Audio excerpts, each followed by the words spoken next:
今天吃什么？咱们吃拉面。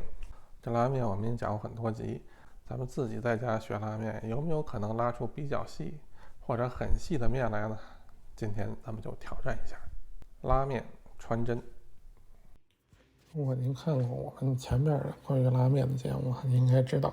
我这个拉面呢就是自学的，我没有师傅，所以我这手法也不专业。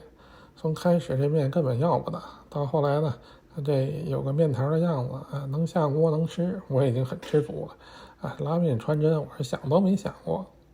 不过呢有一天就是吃完了饭之后呢，我这个拉完面不是有面头吗，我就这面头我再练练吧，我在这练，后来拉到7扣，我想要不然再试试，再拉一口试试，还居然能拉到第8扣，这就让我燃起了我的希望。后来我又练习了一下，然后我又看一看人家大师的这个拉面穿针，这个挺有意思。有的人家表演呢，穿一根面，有的穿6、7根、7、8根，有的穿10几根，有的穿20几根，那怎么能差这么多呢？问题在这针上啊。我研究一下，这个针呢，它分不同的种类。不同的目的，有缝衣服的有缝这个毛衣的，有缝手套的它尺寸当然不一样就是相同的目的的相同类型的，它还分号不同的号那个针眼的大小也不一样。您比如说这个缝衣服的这个眼就相对大一点，绣花针那眼就更小，因为线细。您比如说这就是属于加大针眼的这种针即使这样的这针眼比较大，它还分号有大有小。那么我呢并没有特殊的去买这种大的针，我就家里随便找了一根针就是这一根。我还量了一下这个针眼呢，宽度不到1毫米，长度呢大概不到1.5毫米，所以换句话说，咱们这个面如果说是超过1毫米，这针眼是肯定穿不进去的。所以呢这个就照这方向努力吧，我还真的反复的这个练了好多日子。所以呢这个还是有一些个努力在这儿如果您看到我们的努力呢，也希望您能支持我们频道，点赞、订阅、传播。如果有什么意见呢，可以跟我们提出来。这个咱们吃的拉面呢一般根据您的这个面的这个形状，圆的、扁的4扣、5扣都可以吃了6扣、7扣的就已经比较细了，8扣的就非常细了。像9扣以上的这个面基本就不能煮了，因为您这个面太细了，上面又沾了这个粉了，一下锅呢就变一锅酱子了。所以呢在这儿您看，如果想找这个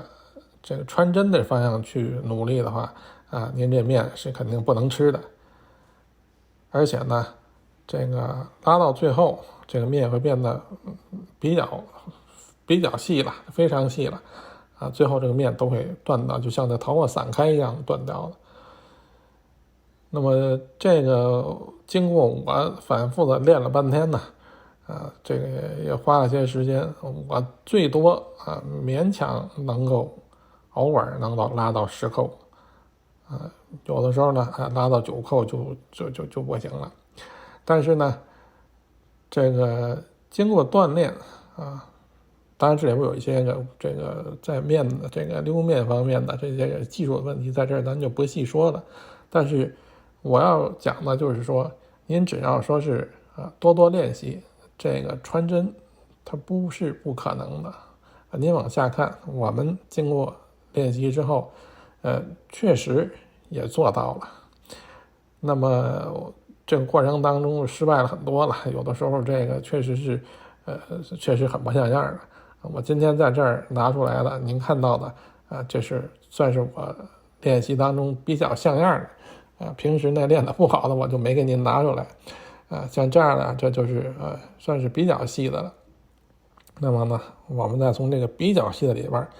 再挑更细的我们找出几根面来。咱们不能跟大师比，但是咱们可以尝试一下，看看能不能穿得过去。今天呢我要请我家小朋友来帮忙他年轻眼睛好。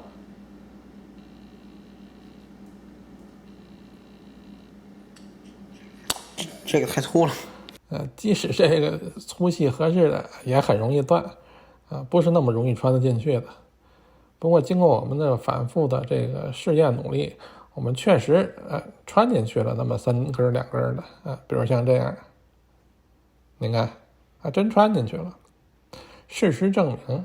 只要您努力，只要您去练习，那像我这种这个不专业的这个面也有穿针的机会。今天呢咱们就讲到这儿，谢谢。